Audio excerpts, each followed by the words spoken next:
I started to have this real deep thought about why people tend to go after the unavailable.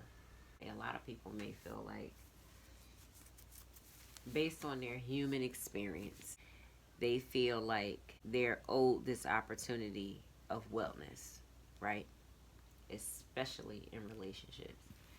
Especially, and regardless of whether they've been in a relationship or not, everybody, I don't know a person that doesn't like nurturing, or I don't know a person that doesn't like to be nurtured, right? So in that sense, you take a person that um, has never had that before, but they know they desire some form of kindness being bestowed upon them. So when it comes to other people, they think that they are owed that. Well, because I haven't had it for so long and I see that it's available, I'm just going to snatch it from wherever I can get it from. A lot of people like people who are unavailable. And there are vulturous people out there who haven't done the work within themselves, who suffer from character conflict and have fallen in love with this idea and this performance of what love is supposed to look like and what commitment and loyalty is supposed to look like. And when they see a practice of it with another couple, whoever the opposite or it could be same sex person is in that marriage, they'll go try to sabotage that. Because if they think that the person that's married gives them any type of attention or they feel some line of attraction, that means that that person is theirs because the idea is now falling upon that married person. And this is how and why people get into extramarital affairs and all types of other shit. This is it. This is the reason why. Because if you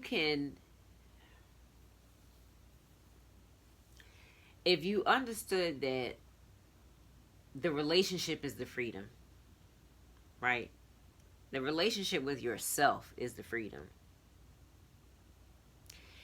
And when you're one with yourself, you attract other people who are one with themselves, which means your reflections are all giving you back fullness. I don't care what version of fullness it is that you're trying to pull in. And matter of fact, it won't even be a try. You won't even have to put that much effort in it because it'll just be magnetic. It's as magnetic as it is when you're broken. Whatever you are, wherever you are in your growth status, right? As you're going through your multiple shifts and changes and stuff in life, you meet people who meet you right where you are. You meet the people that will keep you stagnant, and you also meet the people that are going to parachute you forward. They're just going to slingshot you forward. You have to be able to take it. You have to know who's who and what's what and why they're there. That's why through all of this, you're supposed to have some sort of discernment going on. Because when you meet people, you need to be able to see through them. You need to recognize the parts of yourself that you've already tried to get over or gotten over. And if you see an inkling of it in them, then those are the ones that you leave the hell alone. Because all they're going to do is take you down a winding road that you've already been on and you don't need to trail back again.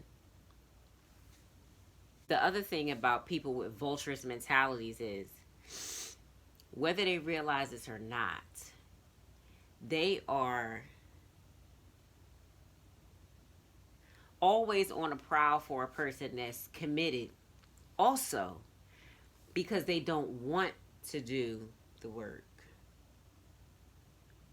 And so it's better for them to take advantage of a person that they can see is a little weak, right, in their commitment. Or they say they married, but they just say they married. They're not really in it. They're not in it, and predators can pick up on that bullshit, right? So they use that to their advantage. They already have calculated and seen what they can get from you.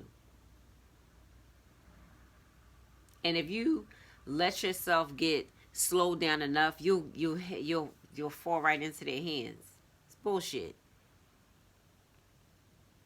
And what happens is they don't want a commitment from you. They just want something from you.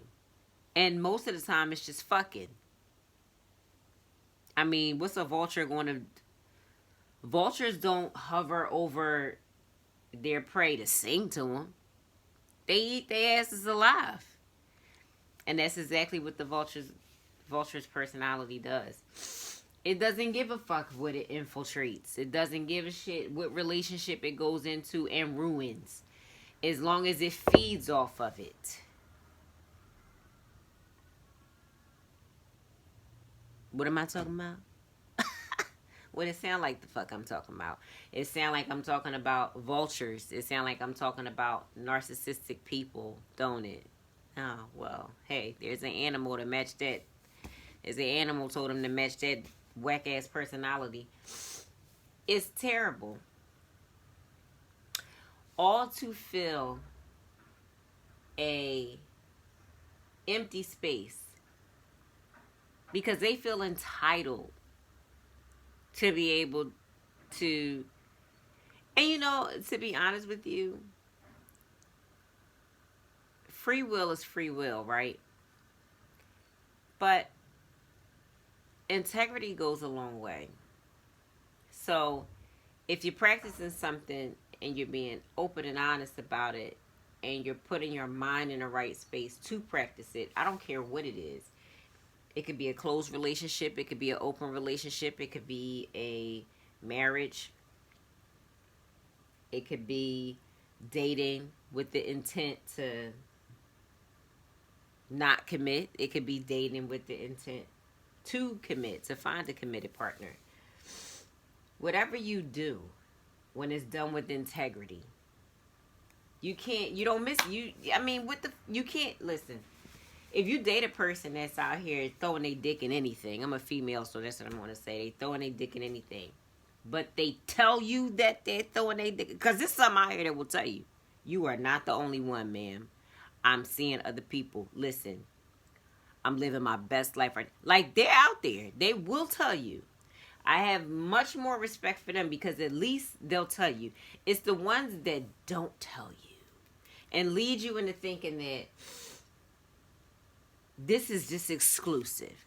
We're not titled, but I'm exclusively talking to you. And even if they don't use the word exclusive, the gestures are exclusive. You can't take anything for anything nowadays. Everything has to be so literal because people fuck you over every single chance they get. I don't know why it's so much effort in fucking people over. It gets on my nerves. I don't understand it. But these are vulturous mentalities. They are already sizing you up and seeing what they can get from you. And if they can't measure up, then they'll back off. But if they feel like they can get a piece of something, they'll try. The thing is, when you are in full relationship or full oneness with yourself, your idea of whatever you think love is supposed to be shatters. Because you now realize that the full compass of love starts with how you feel about you. And anything that comes from that, you know, is destined and deemed to be yours because you know you. And everything that's supposed to be along with you will come with you and will be there for you. That's it. That's it. Fuck everything. That's it.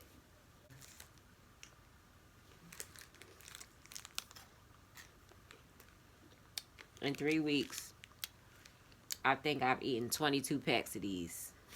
Yo, this is so bad. That's my favorite. It tastes like Turkey Hill mint chocolate chip ice cream. That's my favorite. You want to be my friend? That's my favorite ice cream. I'm ordering a box of these tomorrow. Oh my God, they're so good. Listen, anyway, I'm not here to talk about Kit Kats. But they're my favorite. I've been eating this shit since I was little. Let me tell you. You know how you you just bite I'll bite the sides and this side and then bite this side. And then I'll bite the layers apart. All right, that's it. I'm not talking about Kit Kat no more. All right, anyway. Listen to me, what I'm saying, because this is serious. Sometimes people will bypass the person, right? And it's not until they get married or get involved in another relationship that now they're automatically interested. You ever notice that? Like, if you get into a relationship, obviously, all of your exes or all of these other people come out of the woodwork like, oh, I've been here the whole motherfucking time. Well, where'd you come? Well, what do you want? What do you want? You know? It's crazy. It's like a beam goes off in the air. It's because a different type of energy is released into the atmosphere. It's the availability. It's the yes. It's the yes that you send to the universe. And it's honey. Yeses are honey. Okay? And honey attracts what? Okay? So if it's attracting everything, it's keeping your partner, but it's attracting everything else. And it's attracting a test. It's attracting a test to see if you're going to stay committed to what you said you're going to stay committed to, because the vultures will come. The vultures will come. That's their job. They bored. They ugly. They bored. They got ugly souls. They always waiting for something. They always want the scraps. And it's the sad part. The sad part is they try to get you when you're lonely. The sad part is they don't have a problem eating off the dead. That was deep within itself. Get out my face. They don't have a problem eating off the dead, or what they presume to be dead. So, for instance, if they think that your relationship ain't shit, and they feel like you won't stand up for it, and they feel like they have a chance at what you have, they'll consider that relationship dead, but they're not really looking for anything soulfully from you. So if it's just something physical that they want and they can acquire that and that's it, they'll go for it. That's it. Vultures got... I'm my other phone at. I'm about to Google a vulture. Let me see what this bird look like. Let me see.